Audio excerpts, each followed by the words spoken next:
Most of us have heard of the word inflation. Do we really understand what it is and what normally causes it?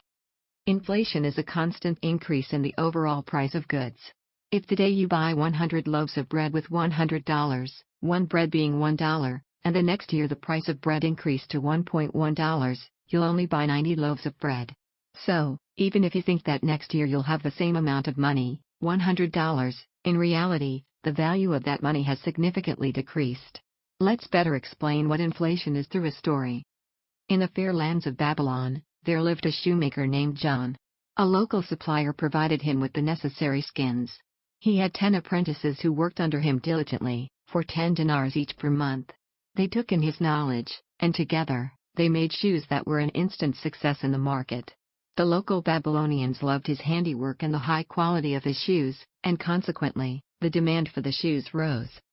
Witnessing the increasing demand for his shoes, John decided to raise the prices to earn a bigger profit. Correspondingly, cash flowed in and John raised the wages of his apprentices by 1 dinar per month. Along with other apprentices in other shops, they bought more goods and created a high demand for other goods too now that they had money. This led to soaring demand for other goods in the market. Other vendors thought along the same lines as John and thus increased the prices of their goods to create more profit. Ergo, the prices of all commodities in the market rose. This increase in prices due to an overall surge in demand is called demand pull inflation. Since John's business seemed successful, 2 other entrepreneurs also decided to open shoe shops.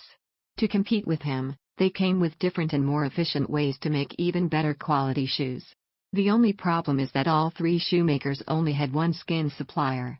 Often, the skin supplier ran out of stock from this high demand. He then decided to raise the skin prices, which forced the shoemakers to raise the price of shoes to maintain their profit. This is now the second cause of inflation called cost pull inflation. While the resident Babylonians went about their life day by day, the king of Babylon declared war with the neighboring kingdom. The battle required mercenaries, food, copper, men, weapons, supplies. But alas, the royal treasury was empty. The king thus decided to print more currency to buy the required goods. He printed a high number of dinars and bought various goods from the Babylonian merchants to aid his war. All merchants now have more money and begin spending it on different goods, generating a boost in demand and therefore a rise in all prices. This is what is known as money supply expansion, the third cause of inflation. Even if the number of goods, in time, became constant, stagnant, the amount of money that had been printed was a lot. This meant that a shoe that had normally cost 10 dinars would now cost 50 dinars to keep at par with the money that was being printed.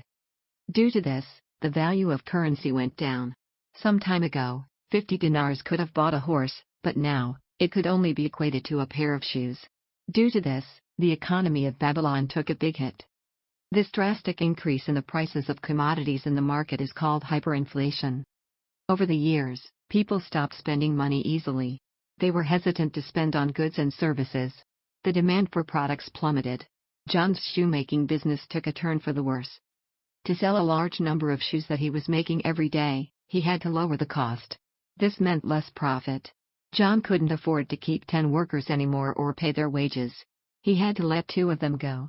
Other shops suffered a similar predicament, creating lots of unemployment.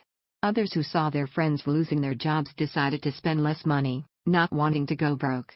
As a result, fewer and fewer shoes were bought, and hence John had to fire more apprentices. Unemployment became rampant.